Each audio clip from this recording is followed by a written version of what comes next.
नमस्कार दोस्तों, स्वागत है आप सभी का एसएससी अड्डा 24/7 पर एक बार फिर से। मेरा नाम है नवदीप सिंह। सभी एग्जामिनेशंस के लिए मैं लेकर आ गया हूं आपके लिए कैप्सूल, और ये कैप्सूल होने वाला है बहुत है ज़बरदस्त। तो ये बहुत ज़बरदस्त कैप्सूल में का होगा, यानी कि इसमें क्या क्या सम्मिलित होगा, इन सब पर एक बहुत महत्वपूर्ण चर्चा आप सभी मेरे परिवारजनों के साथ। दोस्तों, सबसे पहली बात तो ये है कि आज के इस सेशन में हम क्या सीखने वाले हैं। तो सबसे पहली बात मैं आपको ये बताना चाहता हूं, एसएससी का हो गया है कैलेंडर आउट, और ये जो कैलेंडरवा आउट हुआ है ना, इस कैलेंडर के हिसाब से एसएससी तो आप लोगों की लंका लगाने के लिए रेडी है। लंका लगाने का मतलब एसएससी आपसे पढ़ाएगा, है ना, खूब पढ़वाएगा, खूब मेहनत करवाने वाला है एसएससी आपसे। तो दोस्तों, एसएससी की मेहनत को तो आपने लगे ही रहना है, जोरदार तरीके से करना ही है। पर अब हम यहाँ पे ये समझ लें कि आज क्या पढ़ने वाले हैं और क्या होने वाला है। तो एक बार जल्दी से प्रियंका, रोहिणी, शालिनी, श्रु, कश्यप, प्रशांत, सभी को नमस्कार जी, सभी को बहुत बहुत प्यारा नमस्कार। और नया साल है, नई उम्मीदें हैं, और नए साल में नई उम्मीदों को हम लोग करने वाले हैं एकदम अपने वश में, और हम कर भी लेंगे। हमारे अंदर है इतनी हिम्मत कि हम आराम से इनको अपने वश में कर लें। तो दोस्तों, आज ये क्लास घर से ही हो पा रही है, और है ना, घर से ही हो पा रही है। और इस बार रावण की लंका ढहा देने का पूरा टाइम आ गया है। एसएससी 2023 का भी कैलेंडर आ चुका है, और कैलेंडर आने का मतलब तैयारी ताबड़तोड़, एकदम जबरदस्त तरीके से। दोस्तों, सबसे पहली बात कि अगर आप नए हो अड्डा 24/7 के प्लेटफॉर्म पे, तो मैं एक जानकारी आपको दे दूं कि अड्डा 24/7 का जो ऐप है ना, ये ऐप आपको बहुत सारे फायदे दिलवाता है। ये सबसे पहली बात तो ये कि एंड्रॉयड पर भी मौजूद है, और जो आईफोन यूज़ करते हैं उनके लिए भी मौजूद है। दोनों के लिए आप ये ऐप इस्तेमाल कर सकते हो। अब दोस्तों, आती है फ़ायदे की बात कि आपका क्या फ़ायदा होने वाला है इसमें से। तो सबसे पहली बात कि इसमें आपको मिलेगा स्टडी मटेरियल बढ़िया वाला, एकदम ज़बरदस्त धांसू कंटेंट वाला, ठीक है ना। तो मैं अभी ज़बरदस्त धांसू और कंटेंट वाला बताएंगे आपको। और क्या होने वाला है, देखो, जीवन का सबसे बड़ा कंटक क्या है? कंटक है करंट अफेयर्स। अभी ज़्यादा दिन नहीं बीते हैं, कॉपी बना लीजिए ऐसे। ये जो कॉपी होती है ना, या तो वो मार्केट में साल भर की डायरी मिलती है ना 100-200 रुपए में, वो मार्केट की साल भर की डायरी लेके आओ। देखो, इधर क्या लिखा होगा, इधर लिखा होगा 12 जनवरी, इधर लिखा होगा 13 जनवरी, और ये सब करंट अफेयर्स जो एक लाइन वन लाइनर्स है ना, किसी की नियुक्ति, किसी को मिला पुरस्कार, किसी को मिला कोई सम्मान, ये सब लिख डालो करंट अफेयर्स में। जो न्यूज़ आपको ऐप में मिलेगी ना, वो ऐप की न्यूज़ आप 12 जनवरी वाले में, 13 जनवरी को 13 जनवरी वाले में, 14 जनवरी को 14 जनवरी वाले में, सब में लिख डालो ऐसे। और लिखने से फ़ायदा क्या होगा पता है? लिखने से सबसे बड़ा फ़ायदा ये होगा कि इस करंट अफेयर्स को आप कर सकते हो रिवाइज, बड़े बढ़िया तरीके से इसको रिवाइज कर लेना। रिवाइज करोगे, मज़ा आ जाएगा। एक हफ्ते में एक बार रिवाइज करना है, करंट अफेयर्स भूलबे नहीं करेगा। नए नए जॉब के नोटिफिकेशन है ना, वो सब मिल जाएंगे आपको। और इसके अलावा और क्या खास मिलेगा दोस्तों, याद रखना, डेली की क्विज मिल जाती हैं बढ़िया, और सब्जेक्ट वाइज क्विज। तो आप लोग जो प्रैक्टिस के लिए आपको समस्या होती है ना कि सर प्रैक्टिस कहाँ से करें, कहाँ से मिलेगा प्रैक्टिस करने के लिए ना, तो वो प्रैक्टिस करने का पूरा माध्यम यहाँ से मिल जाएगा। तो गुड मॉर्निंग अमन, गुड मॉर्निंग पिंकी, और गुड मॉर्निंग गोपी, सभी को नमस्कार जी, सभी को नमस्कार। और एक बार फटाफट से सेशन को शेयर करो। सेशन शेयर नहीं किए हो तो मज़ा नहीं आ रहा है। मैगजीन और पावर कैप्सूल मिल जाए तो सोने पे सुहागा है। और ये सब फायदे आपको मिलेंगे एक बार मात्र ऐप डाउनलोड कर लेने से। तो चलिए शुरू करते हैं आज के सेशन को दोस्तों। आज के सेशन में मैं आपको ये बताऊंगा कि प्रश्न कैसे पूछे गए हैं एसएससी की परीक्षाओं में। तो देखो, सबसे पहले हम लोग पीवाईक्यूज को देख लें। एक बार पीवाईक्यूज कहने का मतलब कि हम लोग प्रीवियस ईयर क्वेश्चंस को देख लें कि हमारा क्या होने वाला है, और प्रीवियस ईयर क्वेश्चंस के माध्यम से ही हम लोग आगे बढ़ेंगे और एसएससी में आने वाले सभी के सभी प्रश्नों को हल करेंगे। ठीक है ना? वादा करते हो सभी के सभी करोगे? तो शालिनी, दिव्या, दिनेश, रमा, प्रशांत, और शॉपिंग क्वीन कल्पना, अभी अपना नाम चेंज कर लो, शॉपिंग क्वीन से कर दो स्टडी क्वीन, बहुत ज़्यादा ज़रूरी है। रोहित जी, हिंदी दिवस तो बीत चुका है ना, विश्व हिंदी दिवस जो था, विश्व हिंदी दिवस तो बीत चुका है। चलो, पर बीते दिवस की भी आपको बधाई। और प्रिंस, दिनेश, मुकेश जी, हाँ, कह रहे हैं एसएससी जीडी के महापैक में दिल्ली पुलिस का बैच मिल जाएगा क्या सर? नहीं, बिल्कुल नहीं। चलो फिर आगे बढ़ा जाए। तो आगे बढ़ करके दोस्तों, जिन जिनका भी परीक्षा है आगे चल करके, उन सभी को शुभकामनाएं। और आगे बढ़ करके आज कुछ प्रश्न तो किए जाएं, कुछ प्रश्न करने से हमें अंदाजा तो मिलेगा कि हमें करना क्या है। तो चलो फिर शुरू करते हैं आज के कुछ प्रश्नों से। सबसे पहले तो ये बताओ, who is the leader of Lok Sabha?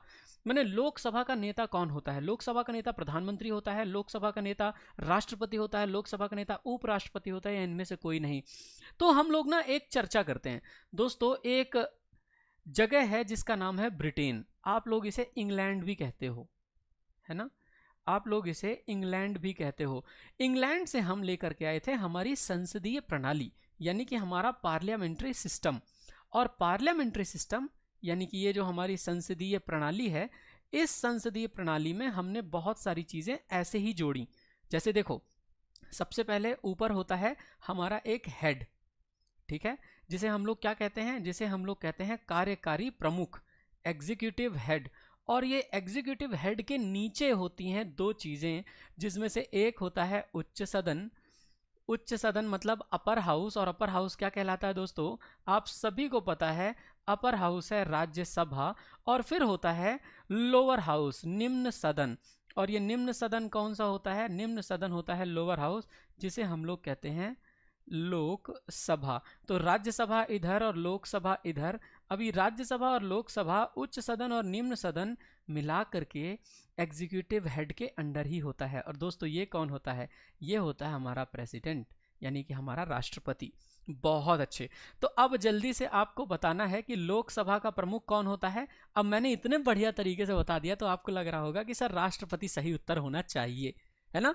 इतने बढ़िया तरीके से बनाने में लगता है ना, राष्ट्रपति सही उत्तर होना चाहिए। और अगर ये आंसर ना निकला ना, तो फिर समस्या में पड़ जाओगे, फिर समस्या ग्रसित हो जाओगे, फिर लगेगा हे भगवान ही का हो गया। अब वही पे करेगा। देखो, प्रधानमंत्री होता है रे लोकसभा का नेता। हे पागल व्यक्तियों, है ना? हीरो और हीरोइनों, ये बताओ कि जब हम लोकसभा की बात कर रहे हैं, तो लोकसभा को आप लोग हर 5 साल में वोट देकर चुनते हो ना? बताओ, 5 साल में वोट देकर चुन के भेजते हो ना? तो 5 साल में बदलता कौन है आपके द्वारा?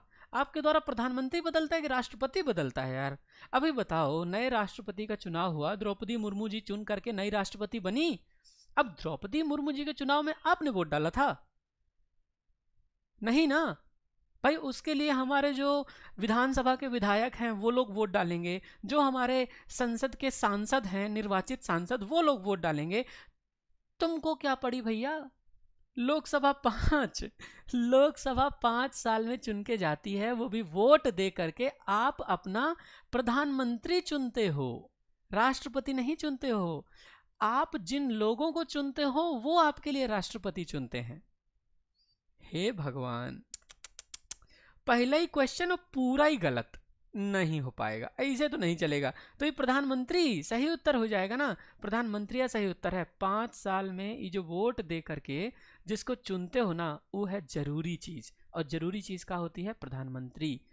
लोकसभा का नेता प्रधानमंत्री होगा, राष्ट्रपति उपराष्ट्रपति नहीं। अब प्रधानमंत्री कौन से आर्टिकल में दिया हुआ है संविधान के?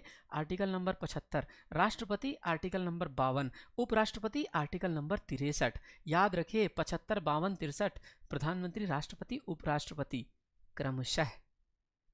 चलो, गुरु ज्ञान कह रहे, सॉरी, गयू राणा कह रहे हैं कि सर 31 जनवरी को मेरी परीक्षा है। बहुत अच्छे, हाँ बिल्कुल सही। जिन लोगों का सही था वो लोग सही करें। चलो अब जल्दी से बताओ इसका क्या सही उत्तर हो जाएगा? फटाफट दो उत्तर। अविश्वास प्रस्ताव किस सदन में लाया जाता है? किसी भी सदन में ले आएंगे, लोकसभा में लाएंगे, राज्यसभा में लाएंगे, इनमें से कोई नहीं।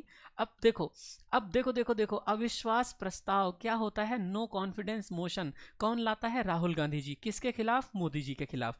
तो राहुल गांधी जी मोदी जी के खिलाफ अगर नो कॉन्फिडेंस लाना चाहते हैं, इसका मतलब कि इस सरकार पर भरोसा नहीं है। और अगर सरकार पर भरोसा नहीं है तो सरकार भी नहीं होनी चाहिए। और अगर सरकार नहीं चाहिए तो बाबू आपको करना क्या पड़ेगा? आपको सरकार के पास जितने सांसद हैं उससे ज़्यादा सांसद जुटाने पड़ेंगे। यानी कि सरकार पर भरोसा नहीं होने का मतलब कि 272 से ज़्यादा सांसद खिलाफ होने चाहिए। किसके खिलाफ? सरकार के। सरकार के खिलाफ। अरे बाबू, अब सरकार के खिलाफ अगर सांसद लाना चाहते हो तो सरकार के खिलाफ सांसद लाने के लिए आपको करना क्या पड़ेगा? नई सरकार बनानी पड़ेगी ना। और ये जो बैठा है अविश्वास प्रस्ताव जिसके खिलाफ आप ला रहे हो, वो तो खुद ही मेजोरिटी बना के बैठा है भैया। अब सोचो कि इंडियन नेशनल कांग्रेस अगर बीजेपी के खिलाफ अविश्वास प्रस्ताव लाना चाहती है तो बीजेपी के खुद ही 300 प्लस सांसद हैं। अब अगर बीजेपी के 300 प्लस सांसद हैं, इसका मतलब 272 से ज्यादा कैसे लाएगा विपक्ष?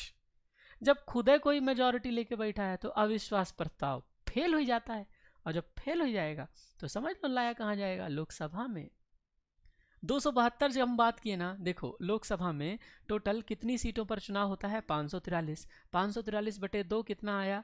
543/2 हम लमसम मान के चलते हैं कि 272 आया। अभी 272 सांसद जिसके पास हैं और प्लस एक है, तो मतलब वही सरकार बनाएगा। समझे ना? हाँ, बहुत अच्छे।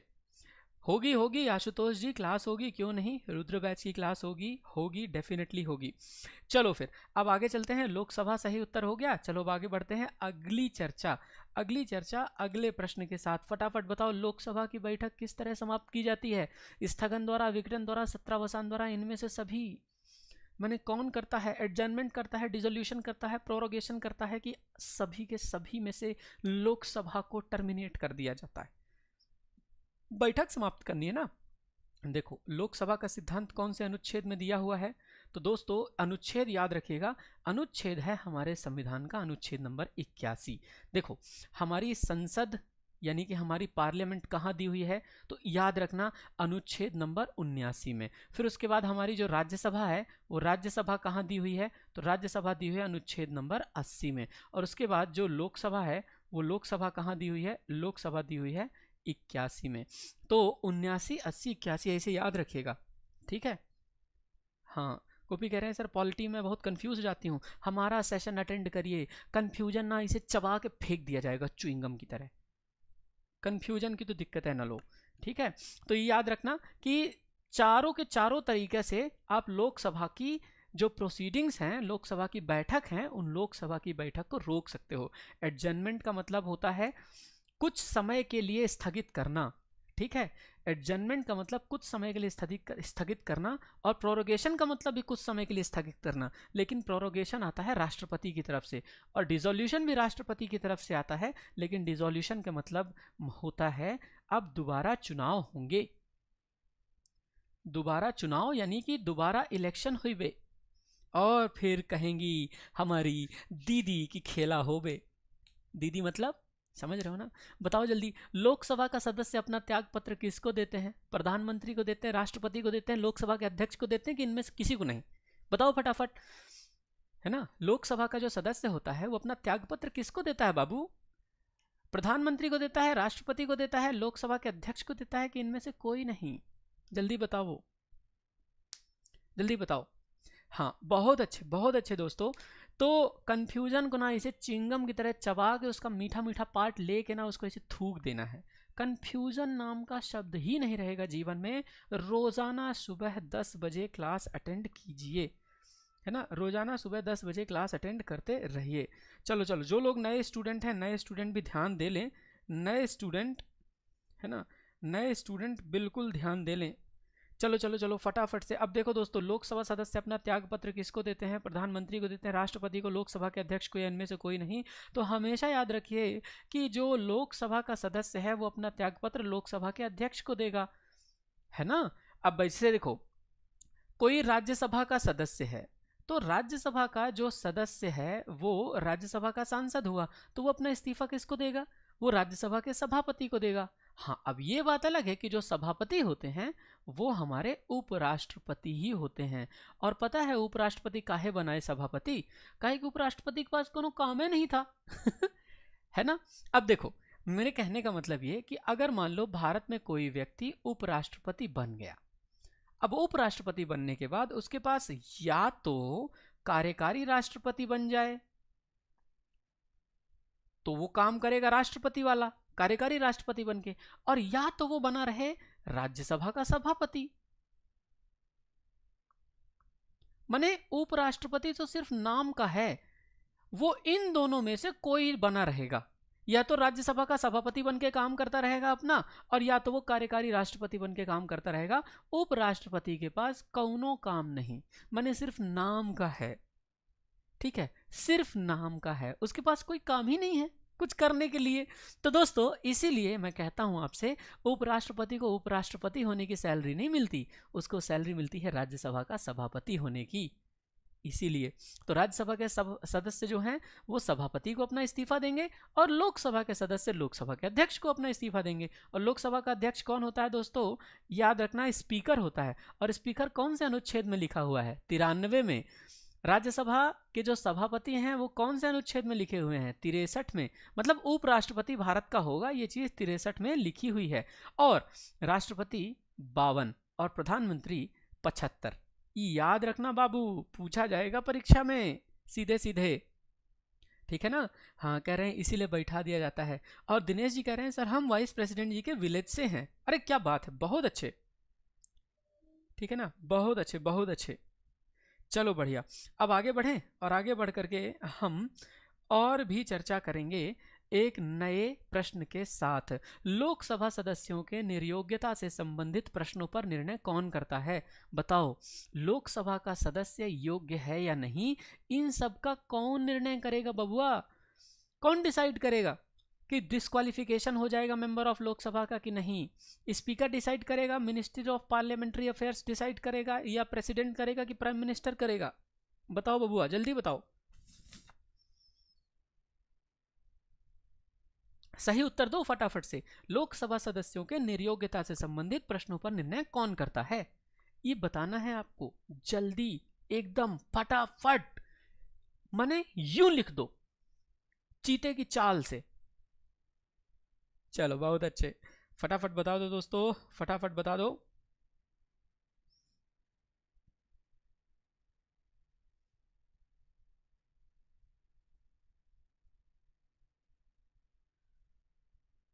हाँ चलो, speaker of Lok Sabha, speaker speaker speaker, बहुत बढ़िया, सही कह रहे हो। निर्योग्यता कौन साबित करेगा? लोकसभा का अध्यक्ष। जैसे राष्ट्रपति है मान लो, और राष्ट्रपति के साथ साथ उपराष्ट्रपति है, और इनके चुनाव में घपला हो जाए, तो प्रेसिडेंट के चुनाव का घपला या वाइस प्रेसिडेंट के चुनाव का घपला एक आर्टिकल है, आर्टिकल नंबर 71, और आर्टिकल 71 के अनुसार कौन सुलझाएगा दोस्तों? Supreme court. अब इसमें हो सकता है कोई व्यक्ति अयोग्य हो और राष्ट्रपति बन जाए। वैसे आपको पता है हमारे भारत में अगर किसी को राष्ट्रपति बनना है, उपराष्ट्रपति बनना है, तो उसके लिए कोई भी शैक्षणिक योग्यता नहीं है, किसी भी तरह का, भैया वो पढ़ा लिखा हो ना हो। और पता है इसके पीछे एक कारण बताऊं आपको। आपको लगता होगा ना कि पढ़ा लिखा नेता होना चाहिए, लगता है कि नहीं लगता? पढ़ा लिखा नेता लगता है ना कि यार नेता तो हमारा पढ़ा लिखा हो, कि कम से कम राष्ट्रपति बने, उपराष्ट्रपति बने तो पढ़ा लिखा व्यक्ति बने। लेकिन दोस्तों हमारा संविधान क्या कहता है? हमारे संविधान का मूल रूप कहता है कि कोई भी व्यक्ति हमारा राष्ट्रपति बन सकता है। तो यदि कोई भी व्यक्ति हमारा राष्ट्रपति बन सकता है तो उसमें अनपढ़ क्यों नहीं, है ना? याद रखिएगा, यदि कोई भी व्यक्ति हमारा राष्ट्रपति बन सकता है तो दोस्तों उसमें अनपढ़ क्यों नहीं बन सकता? यही है हमारे संविधान की खूबसूरती। तो आपको ये जो लगता है ना कि सिर्फ पढ़ा लिखा आदमी बनना चाहिए, नहीं, ऐसा नहीं है बाबू। पढ़ा लिखा आदमी नहीं बनेगा, पढ़े लिखे के अलावा जो नहीं है पढ़े लिखे उनको भी बराबर अधिकार है। अब भाई जरूरी थोड़ी है कि हर कोई अनपढ़ सिर्फ और सिर्फ अपनी इच्छा की वजह से हो सकता है भाई किसी को सुविधाएं ना मिली हो तो अनपढ़ रह गया हो बेचारा, किसी के बहुत सारे भाई बहन रहे हों और उनके पिताजी ना रहे हों इस दुनिया में, तो उसको जिम्मेदारी आ गई हो परिवार की, तो बेचारा ना पढ़ लिख पाया हो, हैं? अब जैसे इतिहास हम देखते हैं, इतिहास में सबसे पढ़ा लिखा राजा आपको कौन दिखता है? सबसे पढ़ा लिखा राजा दिखता मोहम्मद बिन तुगलक, पर इससे बड़ा पागल कोई नहीं था। और सबसे कम पढ़ा लिखा अनपढ़ राजा आपको कौन दिखता है? अकबर, इससे बड़ा कूटनीतिज्ञ उस समय मध्यकालीन भारत में कोई नहीं था, बड़ा बढ़िया दिमाग भिड़ाता था अकबर। तो दोस्तों विवेक का ज्ञान से कोई लेना देना नहीं है। हो सकता है कोई व्यक्ति अनपढ़ हो पर विवेकशील हो, और कोई व्यक्ति पढ़ा लिखा हो पर विवेकहीन हो, क्या भरोसा, है ना? पर ड्वार्फ प्लेनेट कह रहे हैं सर, जैसे रेलवे मिनिस्टर आईएएस थे पहले। हाँ बिल्कुल, रेलवे मिनिस्टर हमारे आईएएस थे ना, उसका फायदा है हमको। लेकिन कोई भी व्यक्ति जो नहीं पढ़ा लिखा है, क्या उसके अधिकार छीन लें? अगर हमारा संविधान कहता है कोई भी व्यक्ति बन सकता है भारत का प्रधानमंत्री, कोई भी व्यक्ति बन सकता है भारत का राष्ट्रपति, तो अगर वो कोई भी बन सकता है तो उसमें धर्म, जाति, लिंग भेद, स्थान के आधार पर या उसकी जनजाति के आधार पर या उसके पढ़े लिखे होने के आधार पर हम कैसे भेदभाव कर दें? हम भेदभाव नहीं ना कर सकते बाबू, ये है मसला। चलो बताओ जल्दी से, लोकसभा का अभिरक्षक किसे कहते हैं? कस्टोडियन ऑफ लोकसभा, जल्दी से बताओ बताओ बताओ। फटाफट दोस्तों, फटाफट एक बार सेशन को ना यूं दिल से शेयर करो, मतलब बढ़िया, और कहो सबको कि रोजाना सुबह 10 बजे अब आप लोग करेंगे पढ़ाई। और ये रोजाना सुबह 10 बजे जो आप लोग पढ़ाई करने वाले हैं ना, ये 10 बजे वाली पढ़ाई आपको बहुत काम आएगी बाबू। काहे काम आएगी वो ही बताएं? काहे कि रोजाना सुबह जो 10 बजे वाली पढ़ाई है, ये 10 बजे वाली पढ़ाई आपके लिए होने वाली है एकदम महत्वपूर्ण, है ना, एकदम महत्वपूर्ण होने वाली है। तो याद रखना, रोज सुबह 10 बजे, 9 बजे तो आप आते ही हो, 10 बजे। हाँ आशुतोष जी मिल जाएगा, हम एक बार देख लेते हैं, हम अभी हाँ ऑफिस में भी नहीं है, तो एक बार हम जरूर देख के आपको बताएंगे। बहुत अच्छे, तो देखो बाबू, बहुत बढ़िया सही उत्तर दे रहे हो। बी, लोकसभा का जो अध्यक्ष होगा ना, लोकसभा के अध्यक्ष को कहते हैं हम custodian of Lok Sabha. Article number तो हम बता ही दिए हैं, आर्टिकल नंबर कौन सा है? 93। और प्रधानमंत्री के लिए कौन सा आर्टिकल है? 75। 74 क्या कहता है? देखो दोस्तों, 74 कहता है कि हमारी एक मंत्री परिषद होगी और मंत्री परिषद का मुखिया होगा 75, यानी कि हमारा प्रधानमंत्री। तो प्रधानमंत्री मंत्री परिषद का मुखिया होगा और प्रधानमंत्री होगा ही। अब दोस्तों, उप प्रधानमंत्री और उप मुख्यमंत्री जैसी पोस्ट, डिप्टी चीफ मिनिस्टर और डिप्टी प्राइम मिनिस्टर जैसी पोस्ट हमारे संविधान में है ये नहीं? नहीं है ना? जल्दी से बताओ। बहुत बढ़िया, अब आगे चलें तो अगली चर्चा। बताओ अस्थाई लोकसभा अध्यक्ष को कौन नियुक्त करता है? जल्दी से बताओ। ये प्रोविजनल स्पीकर है ना, प्रोविजनल स्पीकर को हम लोग कहते हैं प्रोटेम स्पीकर। और ये प्रोटेम स्पीकर कौन नियुक्त किए जाते हैं? दोस्तों आप लोगों को याद होगा, ये जब 2019 में सरकार बनी थी ना मोदी जी की दोबारा, तो 2019 में प्रोटेम स्पीकर चुना गया था। और जल्दी से बताओ प्रोटेम स्पीकर किसे चुना गया था? क्या वो कमलनाथ जी थे? जल्दी से बताओ, है ना, जल्दी से आपको उत्तर देना है कि प्रोटेम स्पीकर जब ओम बिरला जी चुने जाने थे स्पीकर ऑफ द लोकसभा, तो क्या उसके पहले कमलनाथ जी को, है ना, कमलनाथ जी को चुना गया था प्रोटेम स्पीकर के तौर पर 2019 में या नहीं? या कोई ऐसा सांसद था जो दमोह का था और दमोह के सांसद को प्रोटेम स्पीकर चुना गया था? अब जल्दी से बता दो। बहुत अच्छे बाबू, हाँ जीडी के लिए भी क्लास कर सकते हो, कोई दिक्कत नहीं है। अस्थाई लोकसभा अध्यक्ष की नियुक्ति, जिसे हम प्रोटेम स्पीकर कहते हैं, उसकी राष्ट्रपति ही करता है।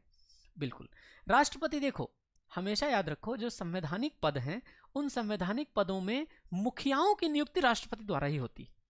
जैसे प्रधानमंत्री है तो प्रधानमंत्री को भी नियुक्त राष्ट्रपति ही करता है। हाँ, राष्ट्रपति और उपराष्ट्रपति का चुनाव होता है तब जाकर इनकी नियुक्ति होती है, लेकिन प्रधानमंत्री अपने पद की शपथ राष्ट्रपति के सामने लेगा, उपराष्ट्रपति अपने पद की शपथ राष्ट्रपति के सामने लेगा, राष्ट्रपति जरूर अपने पद की शपथ सुप्रीम कोर्ट के मुख्य न्यायाधीश के सामने लेता है। याद रहेगा, है ना? हाँ अंजलि जी, जैसे जैसे आप लोगों की डिमांड बढ़ती जाएगी, जैसे जैसे आप लोग कहते जाएंगे ना कि बताइए सर कब पढ़ाने वाले हैं आप टॉपिक वाला, तो टॉपिक वाला हम आपको तब शुरू करेंगे जब आप लोगों की डिमांड बढ़ेगी और आप लोग 1000 से ज़्यादा लाइव आएंगे और फिर एकदम बढ़िया तरीके से हम लोग टॉपिक पढ़ा करेंगे। पर बताओ भारतीय संसद में क्या शामिल है? देखो, संसदीय प्रणाली यानी कि हमारा ये जो पार्लियामेंट्री सिस्टम, दोस्तों फटाफट आपको बताना है, पार्लियामेंट्री जो हमारा सिस्टम है, पीएस मतलब पार्लियामेंट्री सिस्टम यानी संसदीय प्रणाली, ये लिया गया है ब्रिटेन से, है ना? ब्रिटेन से ना उठा के लाए हैं बाबू। और ब्रिटेन से अगर उठा करके लाए हैं तो इस संसदीय प्रणाली में देखिए, एक तो होता है कार्यकारी मुखिया, है ना, एक तो होता है कार्यकारी मुखिया यानी एग्जीक्यूटिव हेड, और ये एग्जीक्यूटिव हेड होता है हमारे दोनों सदनों का हेड। बहुत बढ़िया, अच्छा सही उत्तर दे रहे हो, है ना?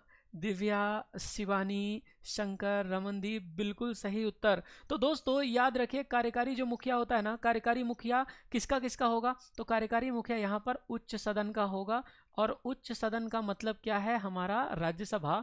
और निम्न सदन का भी होगा, निम्न सदन का मतलब है हमारा लोकसभा। तो दोस्तों यहाँ पर राज्यसभा हो गया और यहाँ पर लोकसभा हो गया। ये राज्यसभा और लोकसभा ये दोनों है ना बाबू, तो इन दोनों का कार्यकारी मुखिया कौन? प्रेसिडेंट।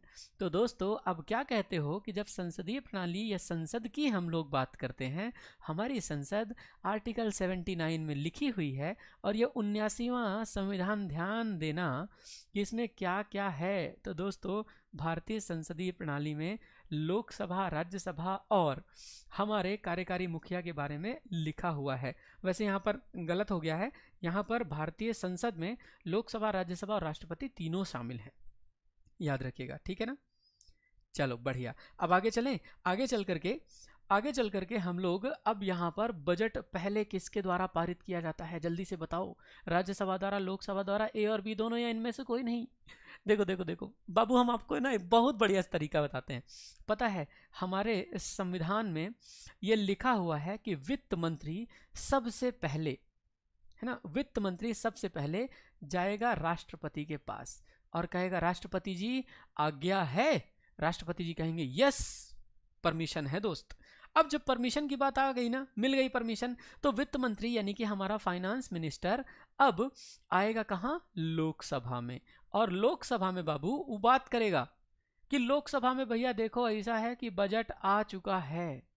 और बजट जो है ना, बजट हमारा वार्षिक वित्तीय विवरण, एनुअल फाइनेंशियल स्टेटमेंट के नाम से है, और इसका एक आर्टिकल है, आर्टिकल नंबर 112।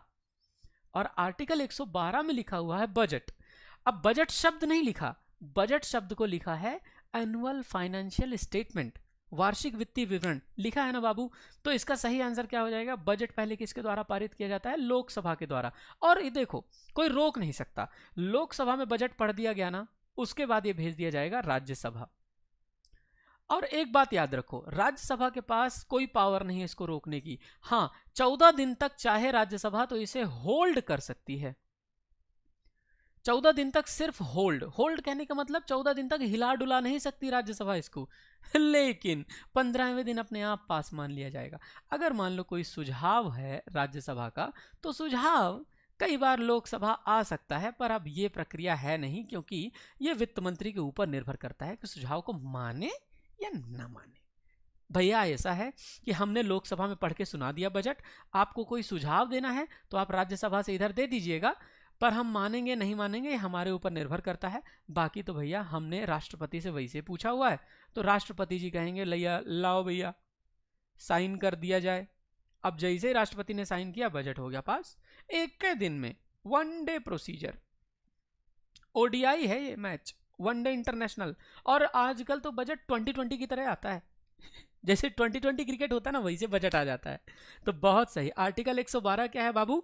आर्टिकल 112 है बजट के बारे में। तो बजट सबसे पहले किसके द्वारा पारित किया जाता है? तो याद रखेगा, राज्यसभा लोकसभा में लोकसभा द्वारा बजट पारित किया जाता है, और राज्यसभा के पास कोई शक्ति नहीं होती कि बजट को रोक दे, कोई शक्ति नहीं है। 14 दिन सिर्फ रोक सकता है, पर 15वें दिन अगर जबरदस्ती रोका ना तो पास हो जाएगा अपने आप। चलो आगे बढ़ते हैं।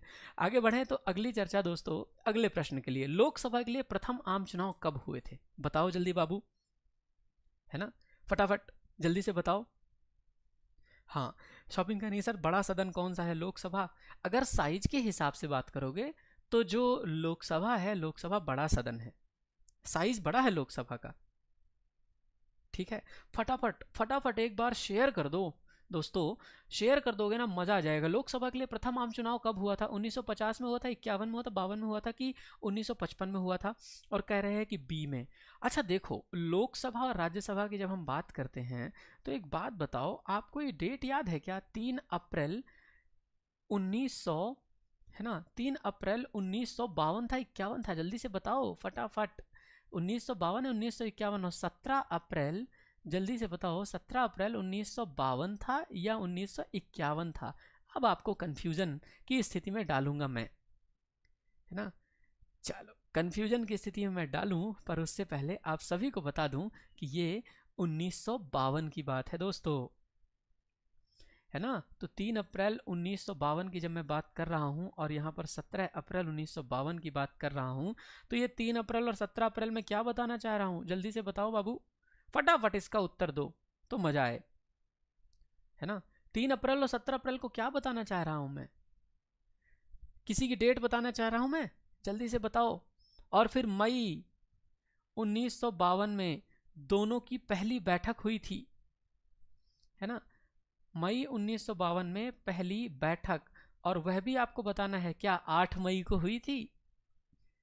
ये क्वेश्चन है, ये क्वेश्चन है जो आपके दिमाग में घूमेंगे। आज के लिए तो हम आपको होमवर्क भी देते हैं। आज का होमवर्क है आपको कि ये बताइए कि 3 अप्रैल 1952 को क्या हुआ, फिर उसके बाद 17 अप्रैल 1952 को क्या हुआ, फिर उसके बाद 8 मई सन 1952 को क्या हुआ। ठीक है। हाँ, के चौहान कह रहे हैं सर सीजीएल का रिजल्ट कब तक आएगा। जल्दी आ जाएगा बाबू, टेंशन मत लो। सीजीएल का रिजल्ट मेरे को लगता है कि इस हफ्ते के अंत तक या अगले हफ्ते के शुरुआत तक आ जाना चाहिए, मान करके चलो।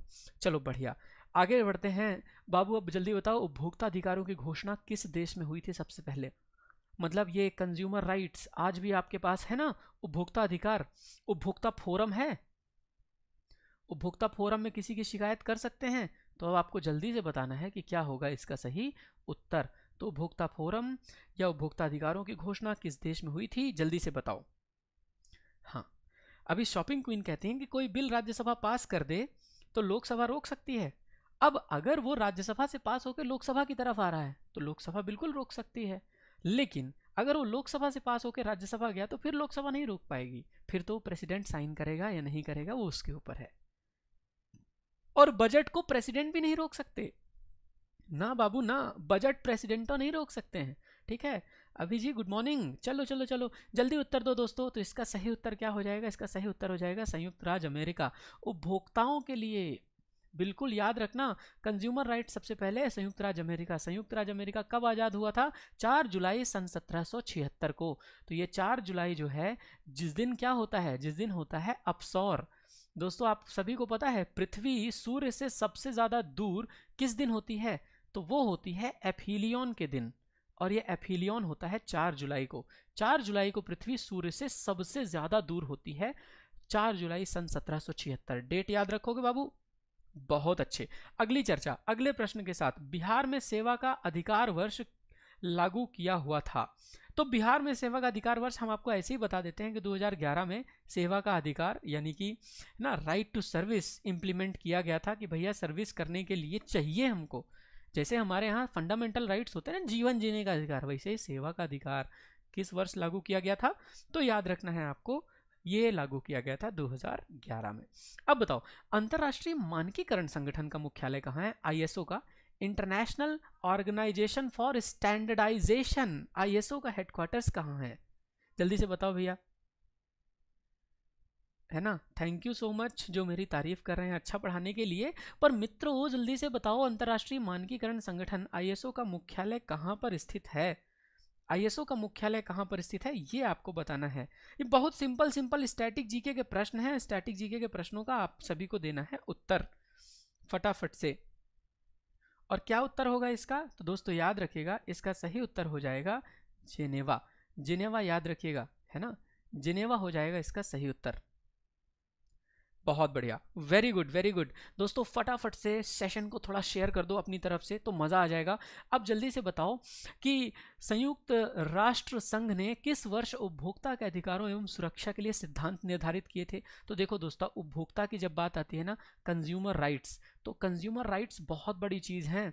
देखिए, एक कंज्यूमर के अंदर ये हिम्मत है कि वो किसी कंपनी को बंद करवा दे, किसी कंपनी के उत्पादों का इस्तेमाल करने पर पूरे बाजार में रोक लगवा देने की क्षमता अगर किसी के अंदर है ना, तो वो है उपभोक्ता। बहुत मजबूत है ना बाबू, बहुत मजबूत है वो। तो किस साल में यूनाइटेड नेशंस ने अपने कंज्यूमर राइट प्रोटेक्शन स्थापित किए थे, तो अब देखो कंज्यूमर राइट प्रोटेक्शन कौन से वर्ष में स्थापित किए, तो याद रखना है आपको 1985 में स्थापित किए थे। अब अगर मान लीजिए आपसे एक प्रश्न पूछ दिया जाए कि, है ना, on which day consumer rights protection day is celebrated, है ना? बताओ, on which day consumer rights protection day is celebrated? कौन से दिन होता है consumer world consumer rights day? ठीक है, जल्दी से बताओ। विश्व उपभोक्ता अधिकार दिवस, कंज्यूमर राइट्स डे, विश्व उपभोक्ता अधिकार दिवस कौन से दिन होता है बाबू? तो याद रखेगा, ये होता है 15 मार्च को। 15 मार्च को याद रखना, ठीक है? 15 मार्च को याद रखना। प्रेसिडेंट हुआ करते थे अमेरिका के जॉन एफ कैनेडी, उन्होंने कंज्यूमर राइट्स उपभोक्ता अधिकार 15 मार्च को मनाने का निर्णय लिया था। 15 मार्च 1962। चलो, बहुत अच्छे।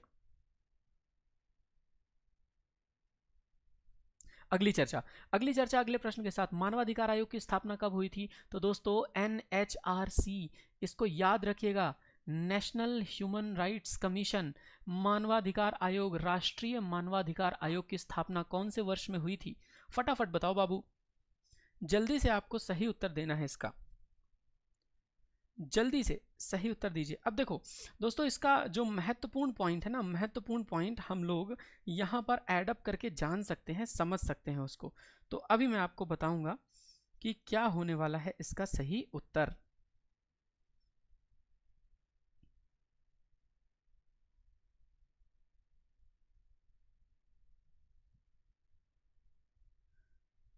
देखो, बिल्कुल सही कह रहे हैं, 1995। अरे 1995 में नहीं हुई थी बाबू, 1993 में हुई थी, ठीक है? ठीक है, नेशनल ह्यूमन राइट्स जो है वो 1993 में स्थापित किए गए थे।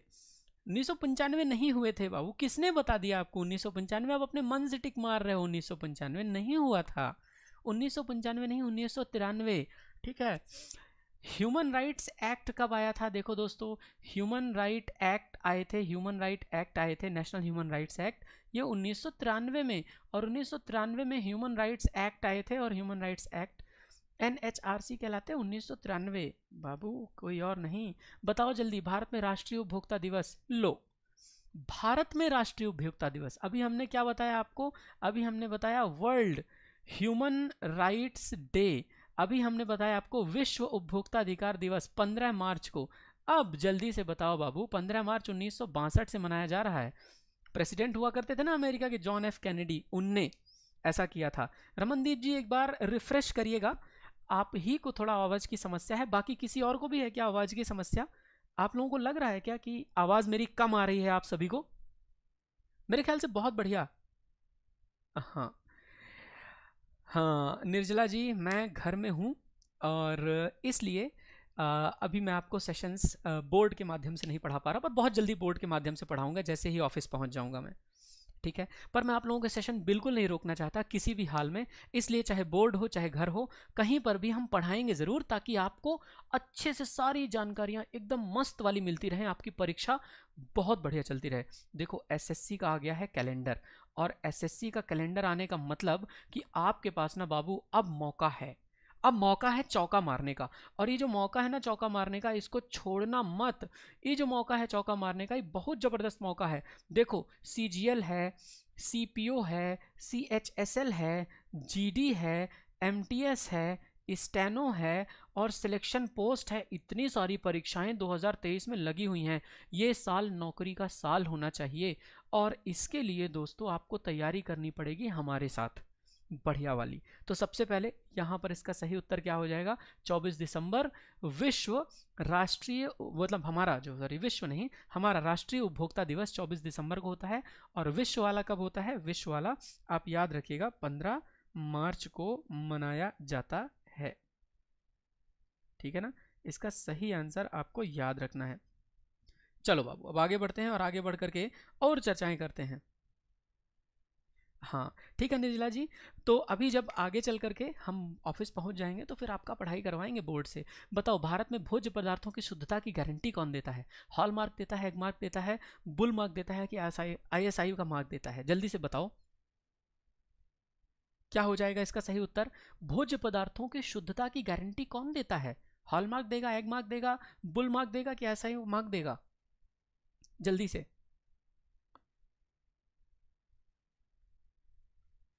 फटाफट उत्तर दो दोस्तों, ऐसे कम कम उत्तर में नहीं चलेगा काम।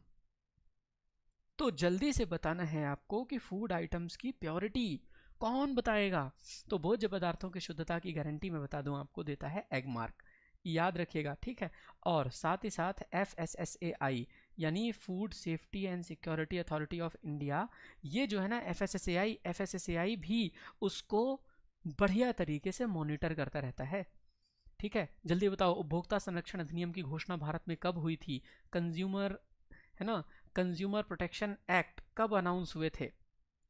तो कंज्यूमर प्रोटेक्शन एक्ट, आज कंज्यूमर राइट्स पे इतनी बातें हो गई हैं कि आपको कभी नहीं भूलेंगे ये। और इसका भी उत्तर मैं आपको सही बता दूं 1986 में, ठीक है ना, 1986। यहाँ 1988 करना था, ये गलती से 199988 हो गया है, 1987 88 86 80 करना था, ठीक है ना। हॉलमार्क कहाँ होता है? हॉलमार्क होता है ज्वेलरी पर, ठीक है। बहुत अच्छे। चलो दोस्तों, अब आगे चलते हैं और आगे चल करके नए प्रश्न को हम लोग करेंगे। और नया प्रश्न हमारे सामने ये है कि भारत के कौन से दो राज्य खनिज तेल के अग्रणी उत्पादक हैं? अब देखो, भारत की जब जब बात करते हो तो अगर ये भारत का मैप देखो तो वैसे तो एकदम सही मैप नहीं बना, लेकिन फिर भी आप समझ सकते हो कि ये हमारा प्यारा भारत ही है। अब इस हमारे प्यारे भारत में एक बात बताइए, खनिज तेल की जब हम बात करेंगे ना, खनिज तेल का मतलब मिनरल ऑयल, तो मिनरल ऑयल कहाँ कहाँ से ज़्यादा निकाला जाएगा? राजस्थान और गुजरात से, महाराष्ट्र और गोवा से, उड़ीसा और बिहार से, या असम एवं गुजरात से। तो खनिज तेल क्या हो जाएगा? सबसे पहले खनिज का मतलब जो हम खोद करके पृथ्वी के अंदर से निकालते हैं ना, बहुत सारा बाबू निकालते हैं उसमें से, और फिर ना उसको परिष्करणशाला में ले जाते हैं। आप लोगों को पता है ये जो वैसलीन आप घिसते हो ना होठों में, ये जो होंठ फटते हैं फिर वैसलीन घिस लेते हो, ये वैसलीन भी पेट्रोलियम पदार्थों से बना हुआ है। हाँ सच में, वैसलीन पेट्रोलियम पदार्थों का वो कचरा है जो लास्ट में बचता है एकदम, कि अब कुछ नहीं बचा, पेट्रोल डीजल केरोसिन सब निकाल लिया, तो अब ये सब दे दो, ठीक है। Rahul ji good morning. विशाल जी यहीं पर करिए, इसी बैच में डीआरडीओ की क्लास, इसी में सुबह 10 से 11 है, तो आपको जीके पूरा रिवाइज हो जाएगा। तो अब देखो, इसका सही उत्तर क्या हो जाएगा बाबू? इसका सही उत्तर याद रखिएगा कि ना 100% जो सही उत्तर है इसका वो हो जाएगा यहाँ पर हमारा उड़ीसा एवं बिहार, इनका याद रखना है आपको। अच्छा, अब आगे चल करके बताइए, भारत में तेल और प्राकृतिक गैस निगम ONGC का मुख्यालय कहाँ स्थित है? जल्दी से उत्तर दीजिए। माफ कीजिएगा, बताइए ONGC का मुख्यालय कहाँ स्थित है? हीरापुर में है, गुवाहाटी में है, देहरादून में, मुंबई में? जल्दी से उत्तर दो ना। विशाल जी यहीं 10 से 11 कीजिए क्लास को। चलो चलो चलो चलो जल्दी से बताओ, भारत में तेल और प्राकृतिक गैस निगम ONGC का मुख्यालय कहाँ स्थित है? हीरापुर में है, गुवाहाटी में है, देहरादून में है कि मुंबई में है? तो इसका सही उत्तर क्या हो जाएगा दोस्तों? याद रखिएगा, हीरापुर में है ना। कहाँ है? हाँ जल्दी से बताओ, हीरापुर में है, गुवाहाटी में है, देहरादून में है, कहाँ पर है? जल्दी से उत्तर देना है। हेडक्वार्टर्स ऑफ ONGC, है ना। वैसे तो वसंत कुंज में है, नई दिल्ली में, पर याद रखना है आपको।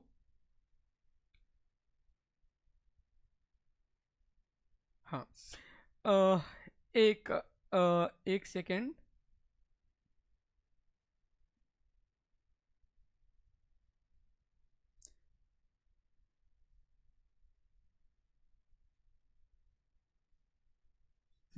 रुकिए, हीरापुर इसका आंसर दिया हुआ है ना, एक मिनट इसका आंसर सही कर लीजिएगा, रुकिएगा।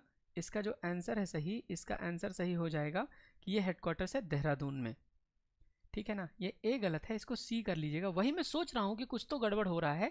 ONGC का मुख्यालय देहरादून में है, ठीक है।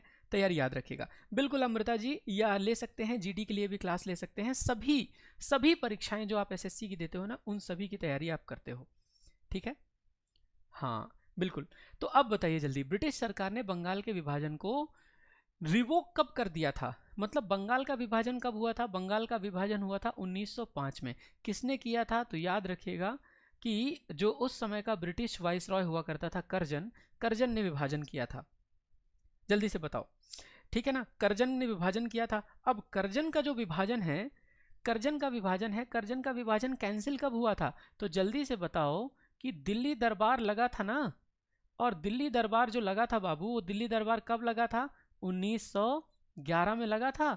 और 1911 में कुछ तो बात हुई थी कि बंगाल के विभाजन को हम लोग रोकेंगे या नहीं रोकेंगे, जल्दी से। तो इसका सही उत्तर क्या हो जाएगा दोस्तों कि 1911 में ही बंगाल के पार्टीशन को रद्द कर दिया गया था। यहाँ पर आप याद रखिएगा ये 1919 वाले पॉइंट को 1911 में, हाँ, पार्टीशन ऑफ बंगाल को वहीं पर रोक दिया गया था, बंगाल के पार्टीशन को। ठीक, बाकी 1919 में आया था, 1919 में आया था गवर्नमेंट ऑफ इंडिया एक्ट, जिसको हम लोग कहते हैं मोंटेग्यू चेम्सफोर्ड रिफॉर्म एक्ट। तो मोंटेग्यू चेम्सफोर्ड रिफॉर्म एक्ट, जिसे कहते हैं मोंटेग्यू चेम्सफोर्ड सुधार अधिनियम।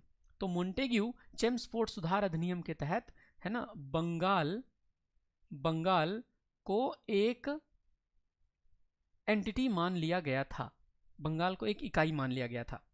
ठीक है, हाँ, पंकज जी खड़े होकर के पढ़ाते तो अच्छा जरूर लगता, लेकिन बहुत जल्दी पढ़ाएंगे, अभी ऑफिस में नहीं है, घर पर हैं, इसलिए जहाँ से जैसी वाला भी हम लोग चर्चा कर सकते हैं वो हम लोग कर सकते हैं, तो कर रहे हैं। मतलब मैं नहीं चाहता आपकी पढ़ाई रुके किसी भी हाल में। अब फटाफट बताओ दोस्तों, इसका सही उत्तर क्या होगा? जलियांवाला बाग की दुर्घटना किस सन में हुई थी? जलियांवाला बाग कब हुआ था? 1917 में, 1919 में, 1918 में या 1935 में? एक बात बताओ जल्दी से, फटाफट इसका उत्तर देना है आप सभी लोगों को।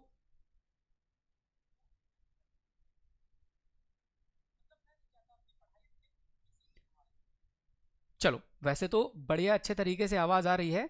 एक बार सोनिका जी साउंड तेज कर लीजिए ईयरफोन में है ना। जलियांवाला बाग की दुर्घटना किस सन में हुई थी? तो याद रखिएगा कि ये हुई थी 13 अप्रैल सन 1919 में। ये याद रखना, 13 अप्रैल सन 1919 में हुई थी। क्यों? जलियांवाला बाग एक जगह है स्वर्ण मंदिर अमृतसर में सामने की तरफ, और जलियांवाला बाग में बहुत सारे लोग डॉक्टर सत्यपाल, ये नाम याद रखिएगा, डॉक्टर सत्यपाल, और डॉक्टर सत्यपाल के साथ साथ सैफुद्दीन किचलू, है ना, सैफुद्दीन किचलू, इन दोनों के लिए कर रहे थे विरोध प्रदर्शन। और डॉक्टर सत्यपाल और सैफुद्दीन किचलू का जो विरोध प्रदर्शन हो रहा था दोस्तों, इस विरोध प्रदर्शन को अचानक से नज़र लगती है एक व्यक्ति की, और जिस व्यक्ति की नज़र लगी उसका नाम क्या था? तो यह याद रखिएगा, जिस व्यक्ति की नज़र लगी उस व्यक्ति का नाम कुछ और नहीं, उस व्यक्ति का नाम था जनरल डायर। उसने संकरे से घुसने वाले रास्ते पर अपने ब्रिटिश सैनिकों को लगा करके 2000 लोगों की हत्या कर दी थी। और बाद में हंटर कमीशन आके कहता है कि मात्र 279-379 लोग मरे हैं। तो ऐसा थोड़ी है यार, ना, इतने कम लोग तो नहीं। चलो बढ़िया। तो अब हाँ बिल्कुल, एसएससी की कोई भी परीक्षा हो, उस परीक्षा की तैयारी दोस्तों यहाँ से कर सकते हैं। बस ये कहना चाहता हूँ कि एसएससी का कैलेंडर आ गया है, और कैलेंडर मतलब 2023 का आने का अर्थ ये है कि अब आपको ये जॉब लेनी ही है, जॉब लेनी है किसी भी हाल में। और यदि जॉब लेनी है ना, तो उस जॉब को अब ले लीजिए बढ़िया तरीके से दोस्तों, उस जॉब को आप लोग कंटिन्यू कीजिए। और 2023 का एसएससी का कैलेंडर आपके लिए लाने वाला है एकदम शानदार वाला, बवाल वाला काम। तो दोस्तों बस लग जाओ इसके लिए। जलियांवाला बाग एक्सीडेंट कब हुआ था? तो जलियांवाला बाग के बारे में याद रखिएगा, जलियांवाला बाग 13 अप्रैल 1919 में हुआ था। अब दोस्तों मैं ये बताना चाहता हूँ कि आप लोग अगर परीक्षा की कर रहे हो तैयारी, तो तैयारी के लिए ज़रूरी है कि आप लोगों के पास संरचनात्मक रूप से मौके मौजूद हों। और मौके कैसे मिलेंगे? जब आप करोगे अच्छे से पढ़ाई। तो अच्छे से पढ़ाई करने के लिए हम लोगों ने आपके लिए बढ़िया कोर्स डिज़ाइन किया हुआ है कि आप लोग पहले मैथ्स भी कंप्लीट कर लो, रीजनिंग भी कंप्लीट कर लो, इंग्लिश भी कंप्लीट कर लो, जीके जीएस भी कंप्लीट कर लो, हिंदी भी कंप्लीट कर लो, और कंप्यूटर भी पढ़ लो। अब अगर computer, GK GS, reasoning, maths, English और हिंदी पढ़ लिया ना, तो कोई भी परीक्षा में रहेगा नहीं कुछ भी कि आपका ये रह गया। फिर उसके बाद आता है प्रैक्टिस करना है। तो प्रैक्टिस के लिए चाहिए खूब सारी क्विज, और क्विज जब करनी होंगी ना, तो क्विज करने के लिए आपको जबरदस्त तरीके से मेहनत करनी है। क्विज आप कर डालोगे आराम से, इतना भरोसा तो मुझे है आप लोगों पर। तो क्विज करोगे तो प्रैक्टिस होगी उससे, और प्रैक्टिस के साथ साथ आपका कॉन्सेप्ट बढ़िया होगा। और नोट्स बनाया करो ना, तो नोट्स बनाते समय एक चीज़ याद रखा करो कि जैसे मान लो ये पेज है, इस पेज में अपना नोट्स बनाते हो बाबू, तो ये पेज में ना 70% भाग में यहाँ अपना लिख लिया करो, ये 30% भाग ना छोड़ के रखा करो। 30% भाग में जब कभी भी कुछ भी नया पढ़ो ना, तो यहीं पर ला करके लिख लेना, तो ये 30% वाला भाग आपके उपयोग में आएगा। उसी टॉपिक की चीज जो आपने कभी परीक्षा में कहीं पर पढ़ी, वो यहां पर ला करके लिख सकते हो। तो समझ रहे हो बाबू, यहां पे ना आपको होगा फायदा, बहुत बढ़िया फायदा होगा। अब यहां पे ला के लिख लिए, तो जब अगर मान लो ये 70% वाला अपना कंटेंट रिवाइज किए, तो साथ में 30% जो अपना लिखना था, जो कहीं और से पढ़े थे, वो भी यहीं पर लिख रखे थे, तो उसको भी रिवाइज कर लिए। ठीक है ना। स्वागतिका जी, अब आएंगी क्लासेस हमारी, अगले मंडे से हमारी क्लासेस कंटिन्यू हो जाएंगी। ठीक है। अभी मित्र जी कह रहे हैं क्या ये एक्सीडेंट था? नहीं, जलियांवाला बाग की ये जो दुर्घटना है, ये दुर्घटना मैसेकर थी। इसे मैसेकर कहेंगे, एक्सीडेंट नहीं कहेंगे। ये एक नरसंहार था, इसे एक्सीडेंट कहना तो इस घटना की और हमारे भारतीयों के स्वतंत्रता संग्राम आंदोलन में लगे हुए आग की एक तरीके से बेइज्जती है। तो दोस्तों ये नरसंहार था, इसको हम लोग याद रखेंगे। और इस बार एसएससी में सेलेक्ट होना भी है।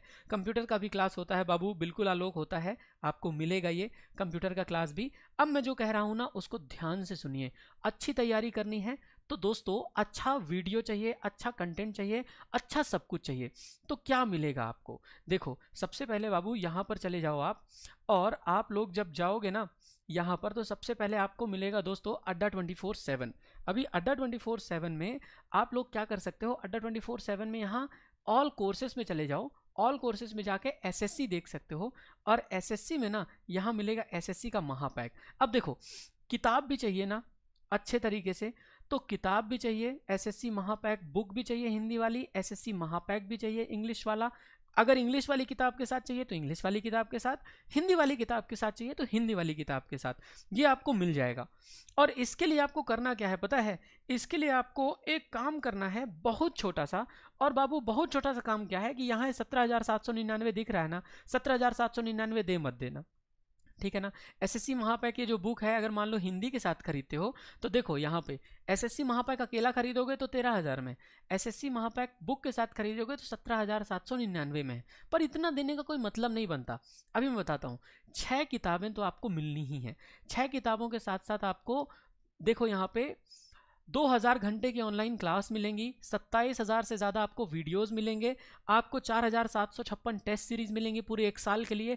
जितनी टेस्ट सीरीज लगाना चाहते हो लगाओ, खूब मेहनत करो, परीक्षा क्रॉस करनी है। 6 बुक भी मिलेंगी आपके घर पे आएंगी, और 1451 से ज़्यादा ई बुक मिलेंगी। अब अच्छे तरीके से अगर तैयारी कर रहे हो ना, तो रीजनिंग की, अरिथमेटिक की, एडवांस की, इंग्लिश की, जनरल अवेयरनेस की और कंप्यूटर नॉलेज की, ये सब किताबें हैं। और यहाँ से देख भी सकते हो किताबें कैसी होंगी। जैसे मान लो अगर हम जीए की बात करें, तो ये किताब देखो, यहाँ प्रीव्यू करके देखो किताब कैसी मिल रही है। किताब ना एकदम बढ़िया हिंदी मीडियम में जो आपको मिल रही है ना, देखो इतिहास, भूगोल, राज्य व्यवस्था, अर्थशास्त्र, भौतिकी, रसायन, जीव विज्ञान, सभी की किताब मिलेगी। यहाँ पे आपको क्या क्या मिलेगा, कंटेंट देखो, प्राचीन इतिहास है ना, बहुविकल्पिक प्रश्न, मध्यकालीन इतिहास, इन सब के बारे में मिलेगा आपको। आधुनिक इतिहास, सौर मंडल, पृथ्वी की आंतरिक संरचना, वायुमंडल, समुद्र विज्ञान, भारत का भूगोल, अपवाह प्रणाली, जलवायु, मृदा, प्राकृतिक वनस्पति, कृषि, सब कुछ मिलेगा आपको। तो दोस्तों याद रखना बाबू कि यहाँ पर अगर आपको करना है बढ़िया से तैयारी ना, तो ये सब कुछ आपके पास होना चाहिए। ये आपकी तरकश में रखे हुए तीर हैं, और इस तीर को आप ले सकते हो मात्र 17,799 में नहीं। इस 17,799 पे मत कर देना, ठीक है, याद रखना, ये 17,799 पे नहीं करना। ये बाई नाउ में जाइए, बाई नाउ करने के बाद चेकआउट का ऑप्शन आएगा ना, चेकआउट के ऑप्शन में देखना बाबू, और यहाँ पर एक कोड लगाना है। देखो गॉट अ कूपन कोड लिखा है ना नीचे, तो यहाँ पे एक कूपन कोड लगाना Y263। जैसे ही आप Y263 लगाओगे ना, इसको अप्लाई करते ही ये देखो 4,093 मात्र का हो जाएगा। देखे ये कितने का हो गया, 4,093 का। तो 4,093 में आपको 6 किताबें, पूरा 12 महीने तक के लिए test series, live class, video courses, सब कुछ मिल जाएगा। बस यहीं से कंटिन्यू करके 4,093 मात्र में आप इसे खरीद सकते हो। कौन सा कोड लगाना है भूल मत जाना, है ना दोस्तों, भूल मत जाना। आपको जो कोड लगाना है उसको मिक्स मत कर देना कहीं पर, नहीं तो परेशान हो जाओगे बाबू। और जो कोड लगाना है वो कोड याद रखिएगा, वो कोड होने वाला है Y263।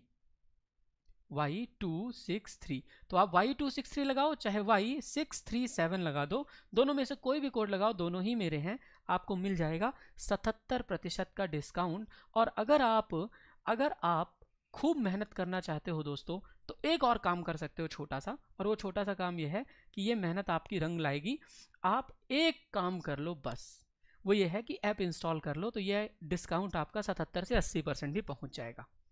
ठीक है, तो बाबू मेहनत करो, खूब जोरदार कोशिश करो, खूब पढ़ाई करो, और हम आपके साथ जुड़े हुए हैं। Y263 या Y637 कोड लगाइए और ऑफ पाइए।